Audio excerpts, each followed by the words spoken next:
Hi, this is David Olson from davidolsonrealestate.com. Thanks so much for watching. Today I'm making a short video about things to consider when buying a lakeshore property. And I thought, what a better setting to make this video than here at one of my listings in the Southwest Metro that features over 1,500 feet of shoreline. You know, if you're considering to buy a lakeshore property anywhere, you're likely in the process of making one of the largest and most important investment decisions in your life. Making the decision should be based on all the facts associated with the entire property, the lake, the community, versus only a few facts and emotions. Today I'm here to provide you with relevant information on lake areas, recreation, water quality, and other issues, including air traffic noise. The things to consider and avoid in your pursuit are important because buying lakeshore is not the same as buying residential property. This isn't as simple as just going to a house and walking through it and seeing the garage and seeing if it fits your buyer's criteria. In addition to evaluating the property itself, there are several things to consider. The first thing is the lakeshore. What are the lakeshore features? Does it have rocks, natural sand, grass, weeds, or mud? Does it have a million snails? Some lake shores have an area that you can plop down your lawn chair, dig your toes in the sand, and people watch. Some lakes are notorious for having muck, which means that you might sink up to your knees before you hit hard bottom. If you're fortunate, you'll find a lake in your price range with natural sand shoreline. But to do a fair evaluation of lakeshore means that you have to get a little wet. When buying a lakeshore property, the lake and the shoreline are just as important as the house. The other thing to consider specifically is the lake bottom. What's the lake bottom like? Is it hard? Is it sand? Is it gravel, muck, weeds? Does the lake slope gradually or are there steep drop-offs? This could be an important safety consideration if you have small children or grandchildren. Learning about the lake is one of the most important aspects of buying lake property. The Minnesota Department of Natural Resources provides excellent lake information on their website. Using this website, you'll be able to determine the size of the lake's littoral area, the lake's depth, plus much more. A quick measure of the quality of a lake might include comparing ratio of lake acres to littoral acres, areas which are less than 15 feet. For instance, Rice Lake near Brainerd has 434 acres and 202 littoral acres. This indicates that less than half the lake is less than 15 feet in depth. Thus, it would be a good overall multi-use lake. Conversely, Little Blueberry Lake is 522 acres in size with a littoral area of 522 acres with a maximum depth of 15 feet. This indicates that the entire lake has the possibility of blooming over with weeds and vegetation as the summer progresses. It's a good idea to get in a boat or a canoe and check out the lake firsthand if possible. This will help you determine what kind of cabin or home are allowed on the lake and if there are million-dollar mansions or shacks packed together. Another major consideration is the impact of milfoil or zebra mussels. If there are any, they are proven to be nasty and almost impossible to get rid of once they're established. The other thing to consider is lake use. How do you plan on using the lake? Do you plan on swimming?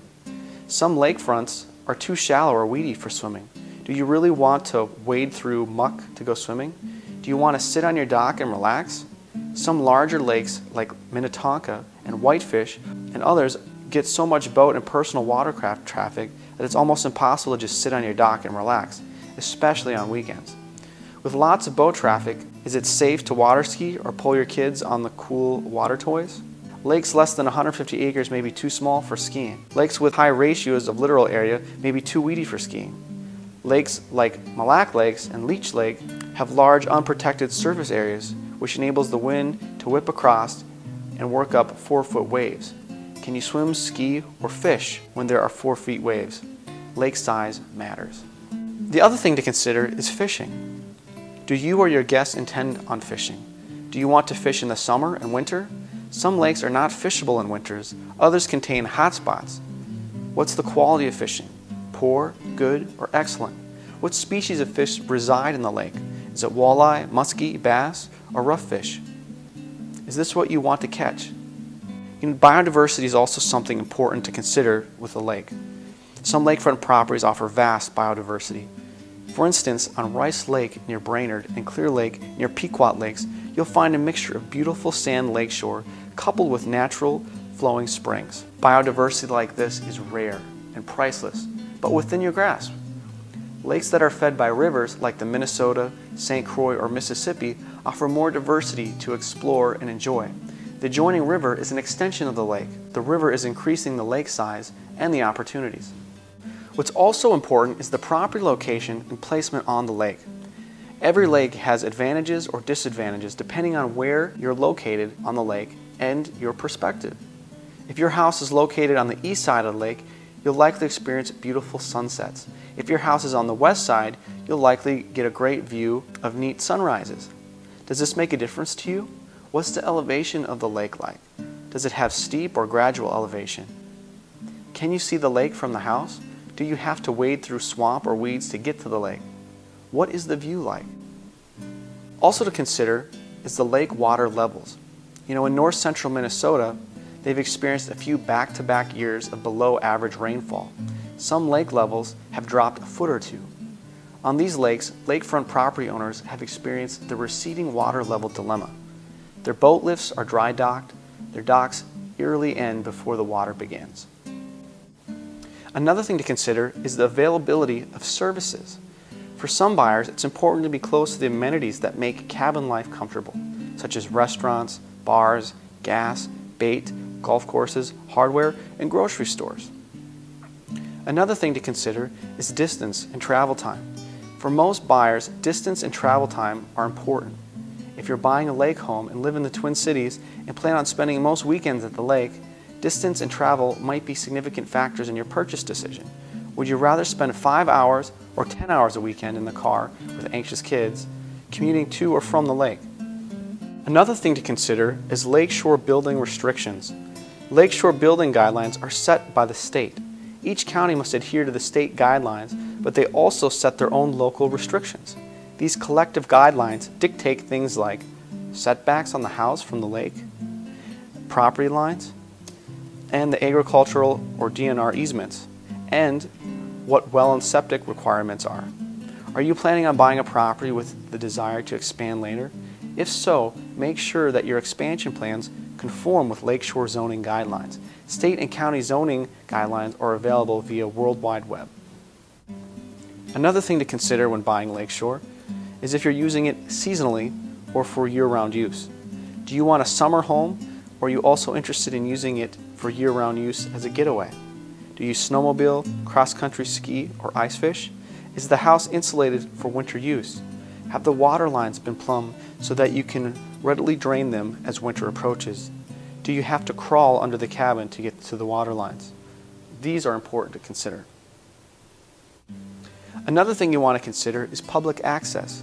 Does the lake have public access? If it doesn't, how are you and your guests going to get your water toys in and out of the water? Is the landing concrete, sand, or gravel? Will you be able to launch your boat? Be aware of lakes on chains. Is there a usable navigational channel that will accommodate the size of a boat that you have? Another thing to consider with a lakeshore property is the ice out. With spring comes ice out. Depending on the prevailing winds, your lakeshore could take a pounding. Mille Lacs Lake, for instance, is notorious for ice out conditions that send walls of ice and debris towards the lakeshore. These walls of ice will move small mountains of dirt and sand. Your gradual slope to your lake could become a 5-foot drop-off. Another thing to consider when buying lakeshore property is road and airplane noise. Keep in mind that many lakeshores were plotted off before zoning regulations were in existence.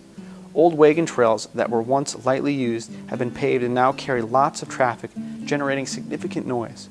Some lakeshore cabins are within 30 feet of busy highways. Is this situation safe for your children or grandchildren? What level of road or air traffic noise is acceptable to you? For an excellent interactive site that plots air traffic routes over any Twin Cities recorded address, go to www.macnoise.com/maps. This interactive website can be used to see an address in relation to an airport's proposed noise exposure map boundaries, the actual flight tracks for flight landings or takeoffs in Minneapolis-St. Paul National Airport, including Flying Cloud Airport in Eden Prairie and downtown St. Paul Airport. On this website, it also tracks the actual noise level and events that are recorded from a remote monitoring tower associated with a selected flight. Also on this website, it shows an impact analysis grid that shows the number of flights that went through a given area defined by a series of 3 square mile areas. Another thing to consider is lakeshore pricing. If you haven't shopped around for lakeshore property, brace yourself for sticker shock. Depending on the location, quality, and desirability of the lake and lakefront, lakeshore property in Minnesota will range from $1,500 to over $7,000 a square foot. There's a rule of thumb for Minnesota lakeshore pricing. If you live on a lake that's smaller than 100 to 500 acres, with gradual to level elevation and a good beach, you can expect to pay $1,500 to $2,250 per foot of lakeshore. For a medium-sized lake, which is 500 to 1,000 acres, you can expect to pay $2,250 a square foot or $3,750. On a large lake or chains with 1,000 to 15,000 or more acres of lakeshore, you could expect to pay $3,500 to $7,000. These figures do not include structures, nor do they take into consideration location, beach quality, elevation, trees, exposures, and neighboring properties, which will always influence the market value of a property. Anticipate paying more for a quality lake and lakeshore property. Buying into the right lake and lakeshore will have a major impact on your ability to enjoy your purchase and the amount of your return on investment should the time come for resale. When buying a lakeshore property, a home can be remodeled and lots can be landscaped, but the lake's bottom, the shoreline, and the quality of the water and the space cannot be changed. Make sure you've planned ahead and you've done your research so you know exactly what you're buying and exactly what you're getting into. If you'd like more information, please give me a call at 952-314-9446 or stop by my website at davidolsonrealestate.com. Thanks so much and have a great day. Do you own a lakeshore property and want to sell for the most amount of money and in the shortest period of time? Make sure you use an expert who understands lakeshore property here in the Twin Cities. Make sure you use the David Olson team.